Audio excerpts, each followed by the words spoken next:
এখানে ছিল বড় একটি বেইলি ব্রিজ। গলার কাটা হয়ে দাঁড়িয়েছে মিরেশ্বরাই খালের উপর কালভার্ট এই সেতুটি। মিরেশ্বরাই ব্যাপারী বাড়ির এ খাল দিয়ে মিরেশ্বর বাসধারা ছাড়িয়ে পঞ্চসার পর্যন্ত নৌকা করে যাওয়া যেত। ধলেশ্বরী নদীর সাথে সরাসরি সংযোগ ছিল খালটি। একসময় ভরা যৌবন ছিল, শুষ্ক মৌসুমেও পানি প্রবাহিত হতো। একসময় বড় বড় নৌকা ও ট্রলার দিয়ে চলাচল করত।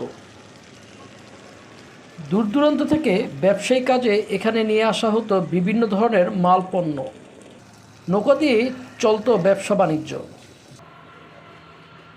এই খালের পানিতে দৈনন্দিন জীবনের সব কাজই করে থাকতেন। এই খালে একসময় প্রতিদিন শত শত মানুষ গোসল করতে আসতো। এখানে ছিল একসময় বেইলি ব্রিজ। তখন বেইলি ব্রিজ থেকে লাফিয়ে লাফিয়ে গোসলে মেতে উঠত কিশোর যুবকরা। পরবর্তীতে সুইচ গেটের কালভার্ট সেতু তৈরি করলে আস্তে আস্তে পানির প্রবাহ কমতে থাকে। ধীরে ধীরে অস্তিত্ব হারাতে থাকে খালটি। কালভার্টটির নিচে পানি প্রবাহের জন্য দুইটি গেট রয়েছে। গেটটির তৈরির পর থেকে দুইটি গেটই অকার্য হয়ে পড়ে। শুষ্ক মৌসুম ও বর্ষার ভরা মৌসুমেও ঠিকমতো গেটটির ব্যবহার না করাতে গেটটি রক্ষণাবেক্ষণের গাফিলতি অবহেলার কারণে দুটি গেটই একসময় নষ্ট হয়ে পড়ে, যা অস্তিত্ব হারিয়ে এখন মিরেশ্বরের ব্যাপারী বাড়ি খালটি ব্যবহার হচ্ছে মিরেশ্বর গ্রামসহ আরও কয়েকটি গ্রামের মানুষের ময়লা ফেলার জন্য।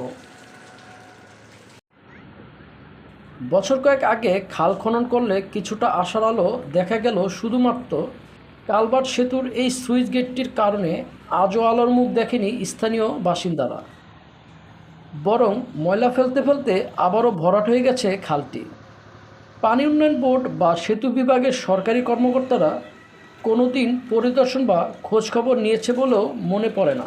বছর কয়েক আগে স্থানীয় মুন্সিগঞ্জের খবর পত্রিকায় খালটির এমন অবস্থা নিয়ে বিশাল নিউজ প্রকাশিত করা হয়, যা এই নিউজও কোনো কাজে আসেনি। অথচ জেলা পরিষদ মাত্র এখান থেকে আধা কিলোমিটার দূরে।